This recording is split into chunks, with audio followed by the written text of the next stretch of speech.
it to YouTube, right? But we're good. Okay, so we're going live right now. Yes. And there we go. We're live. Double check that everyone can see us. Can you guys all see us right now? 17 viewers. Get a couple more likes in there. Yes, sir. Wonderful. Oh, look at this. Oh, we're live. Nice. Cool. I'm going to share this with our Discord as well. Super excited to be here. Yeah, how about we kick off, Scoriox? Yeah, let's do it. Super excited to be here. Hey, everyone. I'm first time I'm on Scoriox's stream, which is cool. I'm Jack. I'm one of the co-founders of EmergentDAO. Today, funnily enough, on Scoriox's stream, be talking all things Alluvium, staking, land sale, all the exciting stuff that's been happening across the ecosystem. I might give a quick introduction on Emergent, and then I'll ask you to give an intro of yourself as well, Scoriox, for some of our EmergentDAO fans. Well, everyone, thank you for tuning into the stream. EmergentDAO, we actually launched 2 weeks ago. We're trying to build the largest NFT gaming community where we share yield strategies, learn from content creators, learn from VC analysts, researchers. And actually, if you follow us on Twitter, you'll be able to join the Discord now, which is by application. We're super excited to be here with Scoriox, who's actually one of our co-founding contributors. And so we've been jamming out about Eluvium in the Discord, and he's been very gracious to offer us his stream as well to be able to do this little AMA for the community. For the folks who might be joining in for the first time, especially from EmergentDAO side, I'd love Scoriox for you to give an intro on who you are, how you got into the YouTube content creating side, and then on Eluvium as well. Yeah. So I jumped into, well, I found Eluvium, I believe it was August last year. I think Eluvium was around $100. And I think I bought one token. And when I bought a lot of my tokens, it was like $500. So that feels pretty bad. But I loved everything about the game. And I especially got really heavily involved into the tokenomics side of things as well. And I noticed that there was a lot of people, there were some people making content for Eluvium and things like that. But I was also doing a lot of my own stuff on the side. I was making all these spreadsheets and things that helped me visualize the ways Eluvium works in its economy, tokenomics, and even the in-game side of things and how that might function, because it's trying a lot of really new things. So in about September, October, or I think late October, I started my channel. And I just started sharing all my thoughts and ideas, a little bit of advice that isn't financial here and there and things like that. And I just kind of went about it and just kind of started showing kind of my thought process, because sometimes I can have quite an analytical mind with a lot of these things. And sometimes I just see things a little bit differently to some people, but in the end, everyone sees everything a different way. And I was just sharing my opinion and people seemed to enjoy it. So I kept going. And I'm just loving helping everyone out. And that's really what it's all about. And now I'm helping everyone out in the EmergentDAO community and giving my advice there and stuff as well. And there's some particularly good conversation there too. Maybe it's because a lot of those people can come into it unfamiliar with Eluvium, but they typically have some really, really, really good questions that aren't usually surface level questions like what is staking or what is Eluvium. They usually dig a bit deeper, particularly in the Discord. I get that every now and then outside of it as well, but particularly in the Discord, they tend to dig quite deep, and it's really good being able to answer those questions. Yeah, we've always been a fan of Scoriox's content as well. I remember when I was doing my Eluvium research, I was just going through all of your different spreadsheets, and I think you've been such a staple part of that community. For us, it's always been about the high level and engaging conversations around gameplay, tokenomics, and it's just all about the game itself and just talking about what's exciting. And so for those who might be coming in with a surface level understanding of Eluvium, people might have seen some of the trailers that have been going around as well. A lot of exciting updates that we'll talk about today. Maybe if we could take a step back, and love to hear your take on what Eluvium is and what sets it apart in the NFT gaming scene today. Well, Eluvium is aiming to be the first AAA NFT game.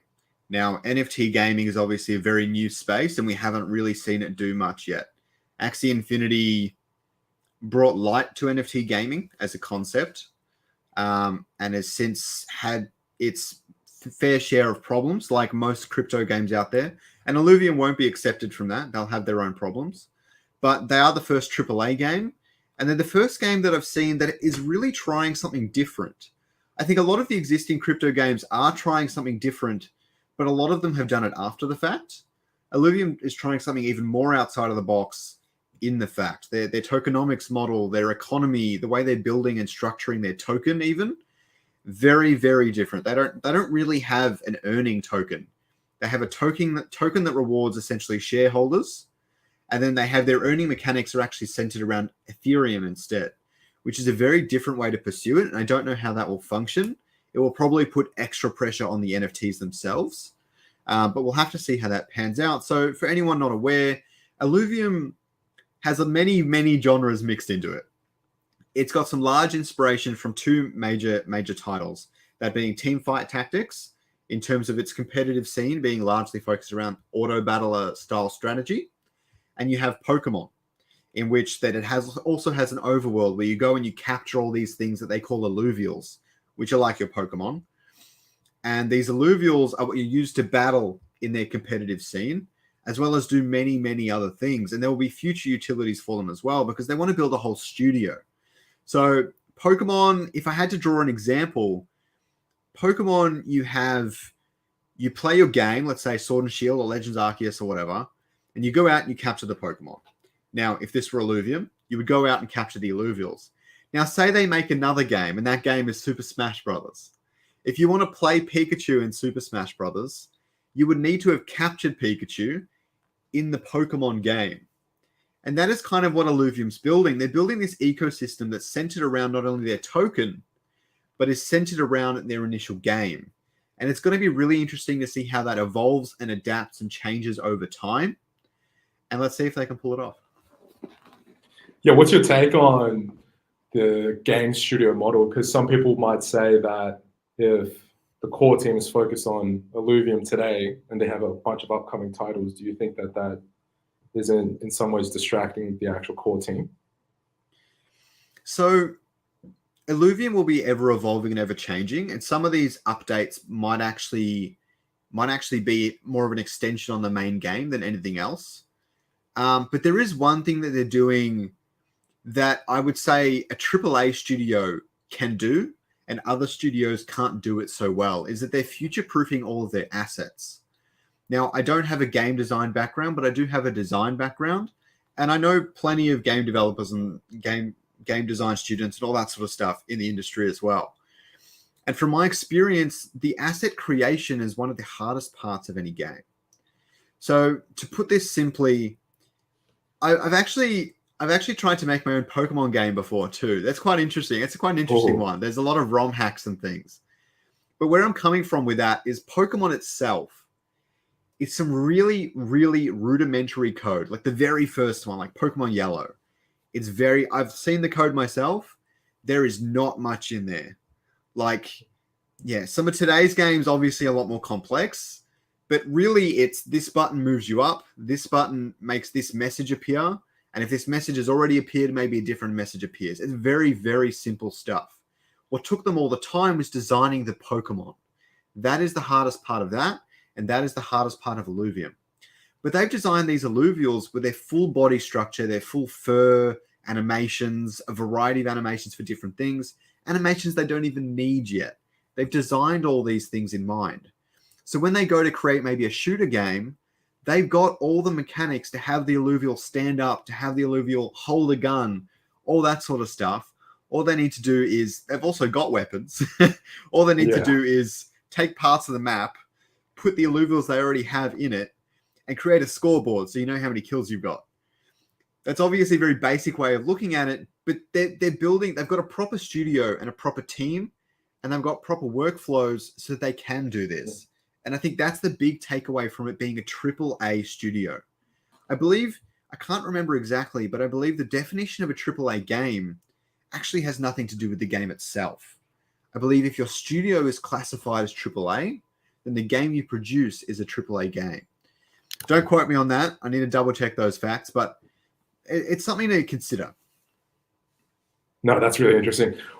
Firstly, welcome to all the folks tuning in to the stream. We're obviously taking a look at chat here as well. we as we continue talking about all things Alluvium, I know that there's a few exciting things. I'm also seeing chat talk about V2 coming up. Might be a good segue over here. What is staking V2? Why are you excited about it? Scoriox has been telling me all about the fact that I can't miss this important update. So why don't you give the audience a quick take on what's happening? Well, really, it's just an improvement on the old staking system. And the old staking system is set to incentivize people that are early into Illuvium. They don't have any early NFT drops or anything so that everyone has an even playing field. But ILV has some of the most unique tokenomics there are because there is something called revenue distribution. 100% of all revenue spent in the game, 5% goes to landholders and 95% goes to ILV stakers. So if you believe in the game and its ecosystem, not financial advice, then you definitely want to be exposed to the system. That's really all it is.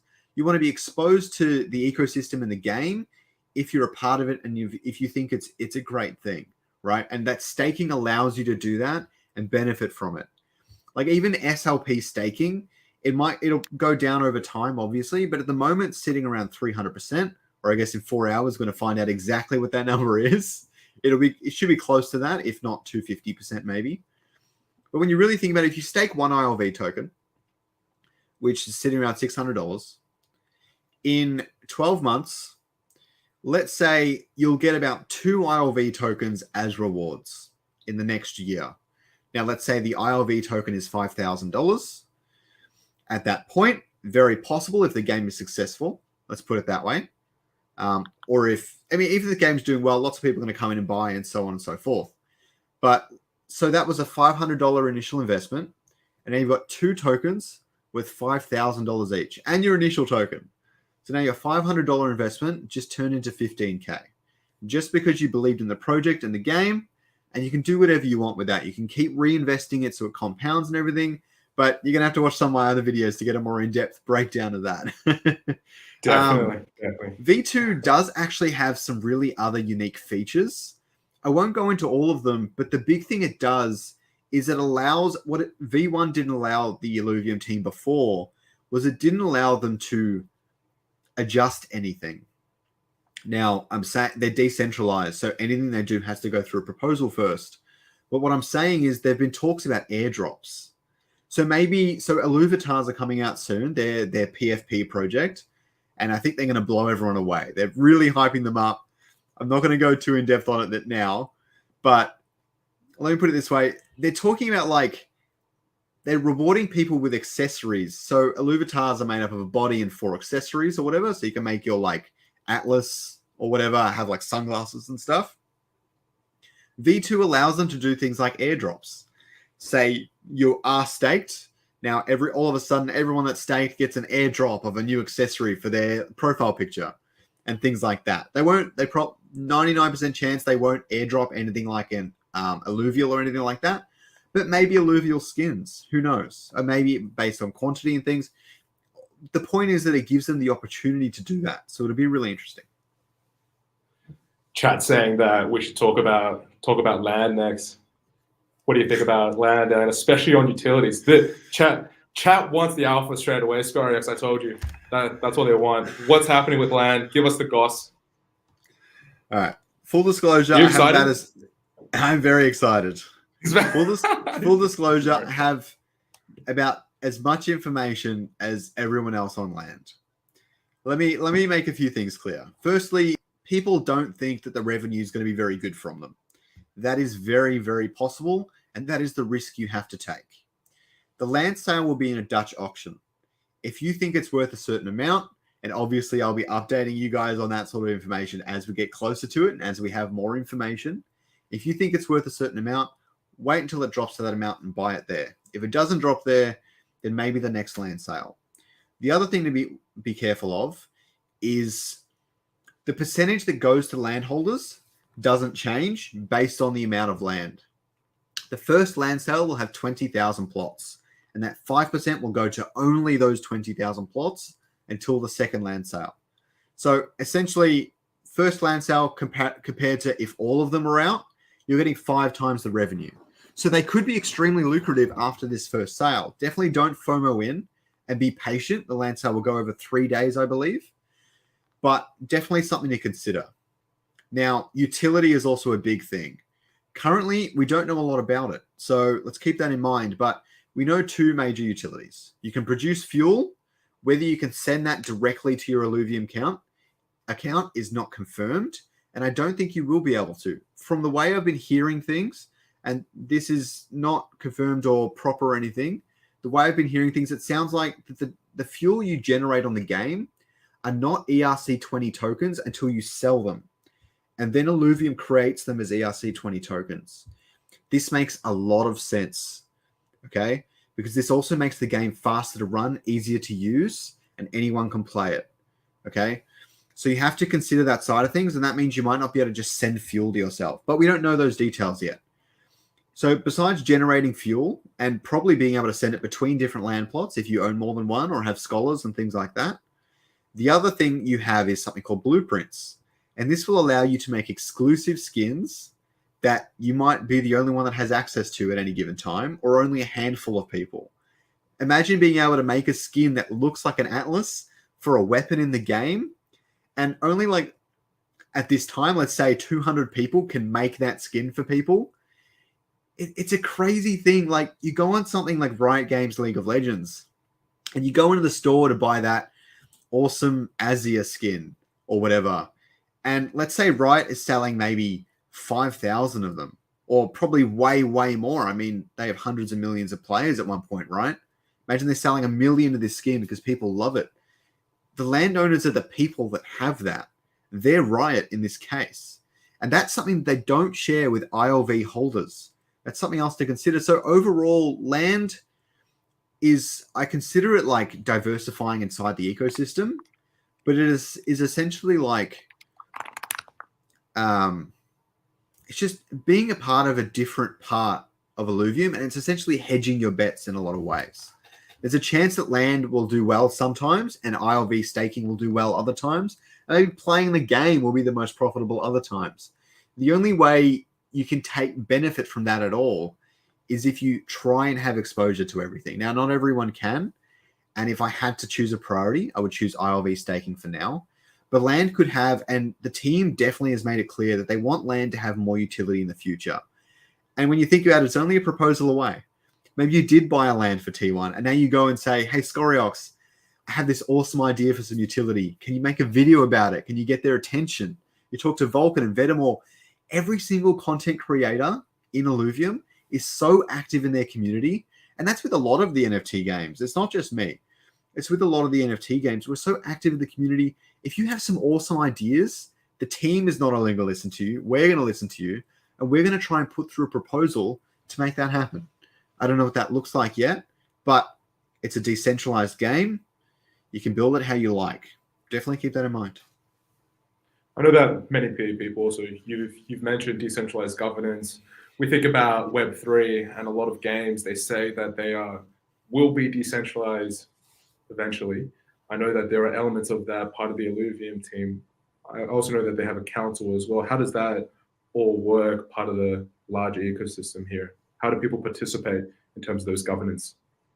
So the major form of communication, and their V2 staking also has a bunch of dashboards and things they're building into their whole thing.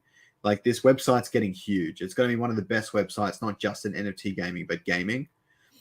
So the first thing we should touch on is they're building a community platform of sorts where you can put suggestions into like a suggestion box, and anyone can view them and vote on if they think it's a good idea or a bad idea and things like that. And they're going to have this all on the website and structure it all and everything, because sometimes, as you guys notice, things in Discord can get really lost. A particularly good example is in a lot of Discord chats, they don't have a very major cooldown time, or even if they do, someone might post like this essay of a ripper proposal. And then if 10 people say, oh, that's an awesome proposal as a comment, you can't see that anymore. That's not first on the page. So it will help sort and organize a lot of this. The council itself, basically, to vote through proposals, the council votes. Currently, there's 5 council members, but that could shift and change over the next 12 months. There might be more or less, different kinds of council members, things like that. Essentially, how the community votes is every epoch, which is 3 months, they vote in the council. And then whenever there's a proposal that gets put through, the council votes yes or no, and that's that. Okay, that's currently how it works. They're talking about having the DAO have a little bit more say. They currently have one member on the council, being Kieran, and I think that that's quite a good happy medium, because it doesn't mean the DAO like controls the council, because that wouldn't be good. But it does mean that they have a lot of say, especially since you don't want the council to be disconnected. It means that they can say like, oh, we think this should go through, and Kieran will be like, well, I've spoken to the dev team. I don't think it's even possible. So you put it through, it's going to look really stupid. That kind of thing, you know what I mean? So yeah, so that's currently how the council and governance works. I got a message from someone asking how you'll be playing the land. Going back to land, everyone wants to know about land. What's always just for the audience here today, sneaky bit of alpha. How are you planning to take on? Obviously, you mentioned that if you're just starting an Eluvium, have a go at staking first before going into the wider ecosystem. It sounds like land is an important part of it. What's your perspective on whether people should be bidding, or whether actually will you be trying to pick up a piece of land? I will. Obviously, I'm heavily biased. I think that should be clear here. Being that I built my entire YouTube channel around Illuvium, I'm heavily invested in it. I think it's probably 70% of my folio at the moment. So obviously, it's a big conscious decision that I should be involved in land, at least to make content. I'm going for what I think I can manage financially, which is a T2 piece of land. I think a T1 will be really good, but it will have high demand. That's the problem. It's going to be the cheapest land, so it will have the highest demand naturally. And what you're looking at here is a T2 might produce 3 times more fuel. I'm still messing around with those sorts of numbers.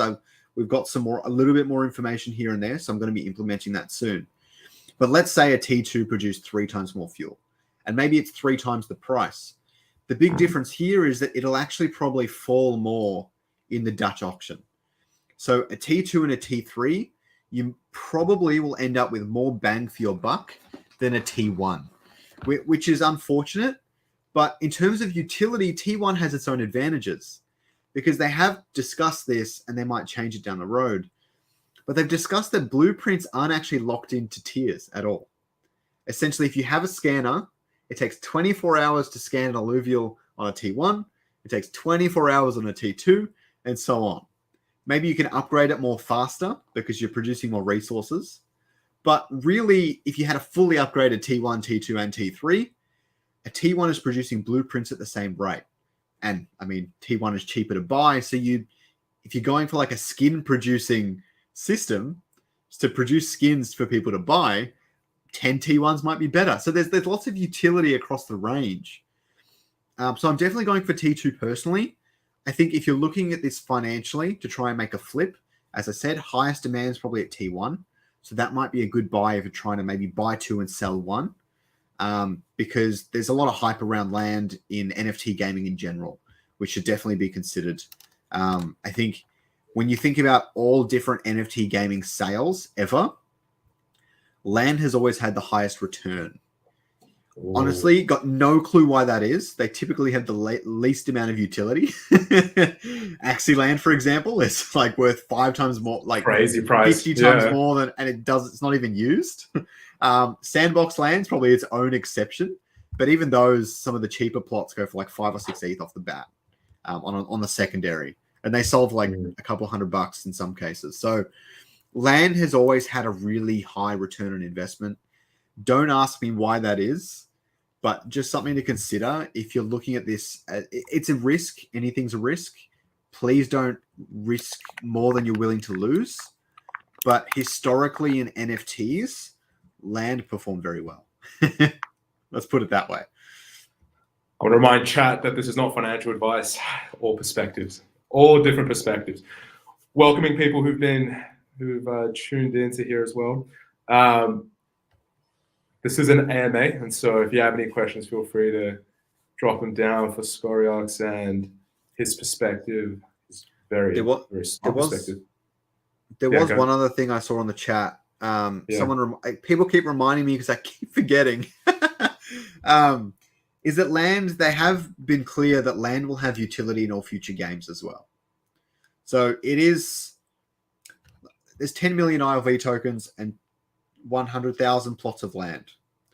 And to break it down even more, 5,000 or whatever plots of T4 land. I can't remember the exact number. I need to go double check it. But like, let's say 5,000 plots of T4 land.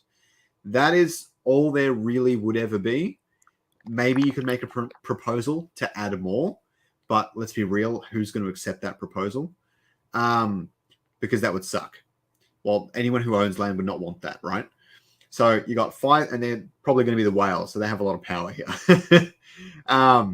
But yeah, so that will all they're ever going to be, but there's not just going to be one game. So the games increase, and therefore, I guess, demand increases, and supply stays the same. So there's definitely that. But that goes with the ILV token as well. But yeah. Yeah, one of the things that I was going to ask you about, you've been talking about this in the EmergentDAO Discord. I think there were a few questions around the tokenomics of Alluvium as well. You've been very vocal about Alluvium's tokenomic structure. A lot of people have questions about low circulating supply, vesting periods that will be unlocking. What's your perspective on Eluvium and the current state of their tokenomics? Okay, so the first thing that needs to be said, so this is based around the token unlockings that will now happen in June and July for some as well. And this will happen over the next 12 months from that point. 12 months from that point. First thing that needs to be considered is they've been extremely careful with their investors. So the first thing that should be said is if anyone's selling tokens, it's not them. I've spoken with some of them myself. They are not interested in selling. They understand what Eluvium is and its power. And I think a good way to give that some credibility is they willingly, just on their own volition, the team hadn't even asked them yet. They came to the team, they said, we want to lock up our tokens for another 3 months or 4 months or whatever it is, until June, from March. 4 months? You get it. They went to them and they said, we'll lock them up for extra time. Every single seed investor. Obviously, that benefits them as well to a certain degree. But that should be noted that they knew there was a lot of FUD around there, and they were like, well, we're not interested in this FUD. We'll just be good to the community, do our best, right? The other thing that Illuvium has set up, and that's why they delayed it, is the game is launching or should launch either earlier or around the same time as these unlocks. And the way that revenue distribution works is, and I've done a lot of the maths on this on the channel recently, is I suspect about $2 billion annually is what they would need to 100% offset the token unlocks. That sounds crazy, but Axie Infinity did it, and it's a Tamagotchi on a computer screen. So yes, they can. So it's definitely about that. That being said, there is a lot of FUD around it. So when these token unlocks do start to happen, you will see a lot of retail sell if they're nervous or concerned or whatever, and there will be a lot of volatility in the price. But something else you've got to consider, so it's almost like a token split. I think in that first month, about 300,000 tokens get unlocked, which is going to 1.5x the supply. That is a big supply shock. It's quite rough. So for those of you that aren't aware, I think that if you have a $500 token, that would probably bring it down about $350 just from the token unlock. But as you get low enough, there are buyers waiting there. There is people wanting to buy at those low prices again. And the way RevDiz works is revenue distribution benefits so much from a low token price as well that I suspect it'll put a lot of pressure on the token, but the token's not going to like die or anything. How I'm seeing this play out is at the worst case scenario, you have a token that stays very static for a year.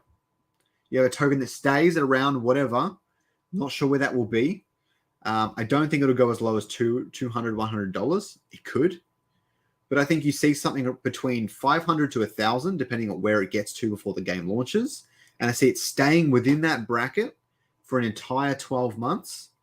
depending on the game's success. If the game makes $8 billion in a year, your token's going to go parabolic, not just from the game's revenue, but people being like, oh crap, what if it does 8 billion next year? And they're going to buy the token. It's just that simple. So there's a lot going on, and it should definitely be, everyone should be aware of it. But a lot of people have been forgetting about buying demand, right? There's a lot of people that want to buy at those low prices.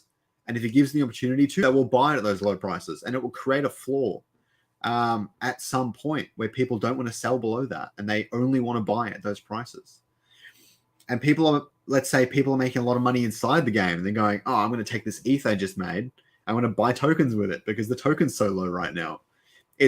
So there's definitely that to consider. But yeah, you should always be careful with any investment.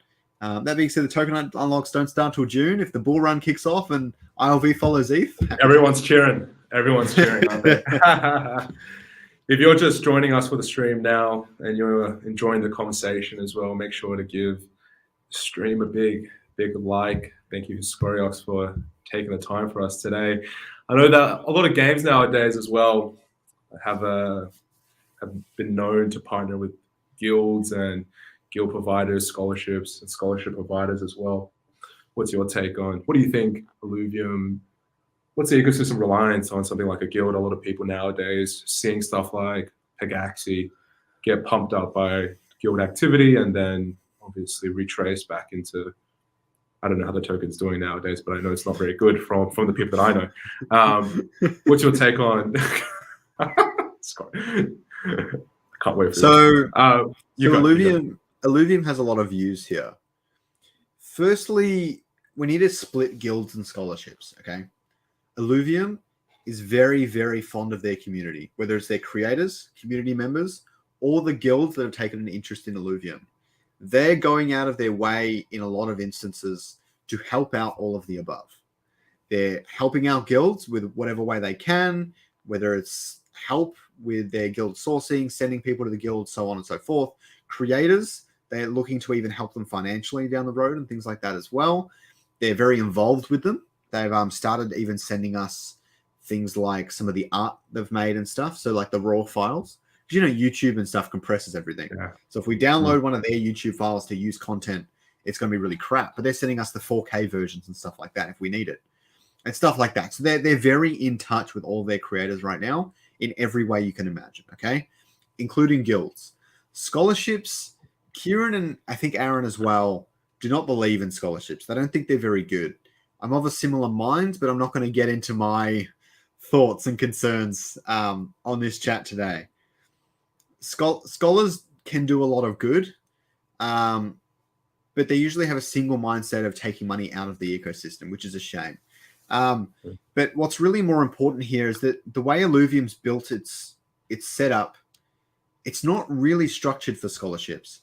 Actually, they designed the tokenomics and the game itself like with sketches on a piece of paper, let's say, before scholars were a thing. So Axie Infinity made scholars an important, let's say, world issue in a sense, because it's helping a lot of third world countries. And Axie Infinity made scholars kind of brought the attention to that, and that was possible in the world. So Illuvium hadn't thought about that before. So they didn't build it with that in mind, but they know it's an important thing for a lot of people. So they're going to add it to the game where they can. This won't come with the initial launch of the game and will come somewhere down the road, which I think is a nice way to go about it anyways. The thing is that Illuvium's structure is so different. In a lot of games, you have do your daily quests, get a token that's going to inflate into nothingness, and then sell that token to get your earnings for the day, your hourly rate, or whatever you might call it. Illuvium's very different. It's you spend money to capture alluvial NFTs, then you sell those NFTs on the market. And that is a really hard thing to structure because you have this extra step. You have that there. The main earning mechanic in the game is selling NFTs to other players. Now, you can give someone a team so they can do higher tier areas, maybe give them money so they can go there and capture the rarest alluvials. But once they capture those alluvials, that's not an instant feedback. there's no contract written, or there might be one day. I don't know how they're going to work it. Maybe every second alluvial you capture gets automatically transferred to your manager. And then what do? Only capture the good alluvials every second alluvial, so they get the good one. It's a really hard topic to structure around, and it doesn't really work with the current scholarship format. Maybe there will be a new scholarship format that forms and develops on its own because of the way Illuvium's set out. Because that is, I think, an important part of this economy not falling apart in the first month, like a lot of those NFT games you're seeing. They don't have a token that you inflate into nothingness. But it is built around those NFTs, which could inflate in themselves. But there's a lot of systems built in to help prevent that as well. So it's going to be interesting to see it play out. But really, that middle step makes it really difficult. Really, really difficult. Mm. You also have, there's this one other part that does make it hard, is that sure, you can lend an NFT to an Axie player and stuff like that. You can lend them an Axie so they can battle. In Eluvium, you also have mechanics like burning alluvials to combine them and form the next stage up, the evolution. You need to write into your contract that scholars can't do that. And for that, you need to write in scholars. And if scholars aren't written in, you can't safely do that.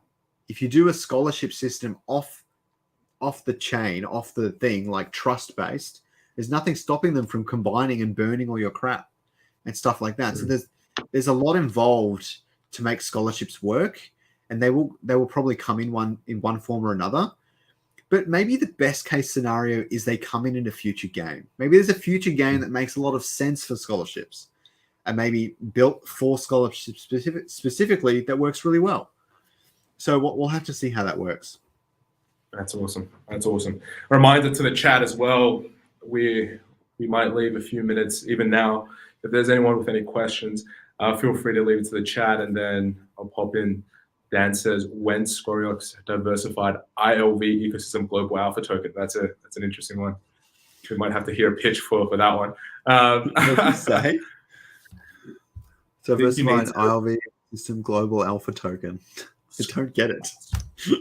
Scoriox gaming alpha token. I'm ready. What's your You're a big Pokemon guy, Scoriox, and as we wrap up the AMA today, I'm curious. I've always thought that in order for NFT gaming to really reach the masses, esports is obviously a very big pillar of that. You're a big Pokemon player, as your channel probably realizes as well. What's your take on the team's view on esports and where Eluvium's use case for esports is going to be? I think the big thing that I'm seeing is Eluvium's trying something new. It's really easy to copy another game and make a couple of minor changes, but they've added a lot of new systems besides even the graphics being a step above and things like that to their auto battler competitive genre. So they've combined a really nice hybrid between what I would call either a Hearthstone or Pokemon battle and teamfight tactics. They've got type advantages like water beats fire. In their own system, it's not directly water beats fire. It's if a water's hitting a fire, they get powered up and they get stronger, it's really interesting. So they've got a lot of systems and a lot of synergies. The only current risk for their competitive scene at the moment is that it's too complex. I'm going to reserve any and all judgment until I get my hands on the game, because even Teamfight Tactics is one of those games that looks really tough and you have no idea what you're doing. But after about 5 or 6 matches, you're like, oh, I get it. I just get it. Okay. So I'm 99% sure that's what it's going to be like. But that it's nice that you have that. You have that as well, because for a lot of people, when it comes to longevity of a multiplayer game and of a competitive game, it's a skill ceiling, right? It's the same thing with even shooters to a degree. And I think that's why Battle Royale took off so well as well, because a team deathmatch, the skill ceiling is only so high. Shoot something as soon as you see it. Get the highest score, you win, right? Obviously, you need but it's more about reflexes than skill, is what I would say. Obviously, with practice, that all comes. But a Battle Royale broke that open a bit. It was, well, maybe you don't want to take on this fight. Maybe you don't want to kill them yet. Maybe you're trying to get to a certain position on the map. and maybe you're trying to be the last alive by hiding. There's a lot more involved in the shooter genre, and it's kind of blew up shooters in general. I don't see many shooters anymore, and if they come out, they have a battle royale mode. So Eluvium is trying a lot of new things inside teamfight tactics, and they've bumped up that skill ceiling like you wouldn't believe. And then you're going to have more Alluvials coming in and shifting up that meta, but it's got a lot of those elements that could make for a fantastic competitive game. And not only that, but make for a really enjoyable competitive watch, a competitive esports setup.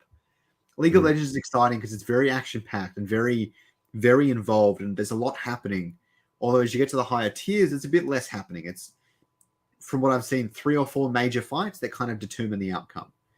Eluvium has a lot of that sort of stuff. It's really interesting because you can see, because the other side's board is often hidden and things like that. So you're trying to play against an opponent you can't see. And the closest thing to that for me is either Hearthstone or Pokemon. With Hearthstone, your hand is hidden. Okay, so you can't see their hand, you can't see what they're going to play. You can kind of predict and understand. Makes it really interesting from a prediction and esports perspective, because you're like trying to figure out what are they going to do next and things like that. It's not for everyone, obviously, but yeah, they have a lot of elements of that. I think it's got something in the middle too, where you place an alluvial and you can see what they placed, and now it's hidden again. You can place the next one, more like a card game. But you're trying to predict their next move over and over, and then at the end you have this extremely cinematic battle. And that's really awesome too. And they've got a lot happening graphically that we haven't even touched on. It blows a lot of people away. I never usually touch on graphics too much because I don't believe they make a game great. I'm not one of those. I don't really believe in that too much. But there is something I will tell you. I've been to a lot of gaming conventions with a lot of indie game setups. And the game that sells the best, not even the one that's the best, most played at the convention, the game that sells the best usually has a combination of powerful art and powerful music. I'm not saying hyper-realistic alluvials. I'm saying powerful art in a way that it strikes some sort of emotion with the user and with the player. Something that makes sense. And I believe Eluvium is doing this with a lot of their things. They're building their ecosystem as well as the alluvials. Like, this alluvial looks this way because of this reason, all the lore behind it and things like that. It's about that sort of thing more than the graphics themselves, and then the graphics enhance it. Oh man, you make me so excited for Eluvium. At Emergent, Eluvium is a game that everyone's super excited about as well. I think you've been very generous with your time as well, Scoriox. I might actually close it off over there. We've covered everything related to staking V2, land sales, and a whole bunch of extra alpha for the group here today. I want everyone in the chat to follow Scoriox, give this stream a like as well. Make sure to follow Scoriox on Twitter and also EmergentDAO, where conversations like this happen on a day-to-day basis. Today, we're still taking applications to get into the Discord, and as time goes on, we want to create the NFT gaming community for a future Web3 society as well. So thank you everyone for tuning. Yeah, go. I was just going to say that the Discord and Twitter link are in the description, I'm pretty sure. Yes, it is. Thank you for that. So I think that's it from us. Thank you so much, Scoriox, for your time as well. Thank you for participating with this AMA with EmergentDAO. Yeah, no problem. We might end it there. Thank you so much, everyone. Awesome. See you guys. See ya.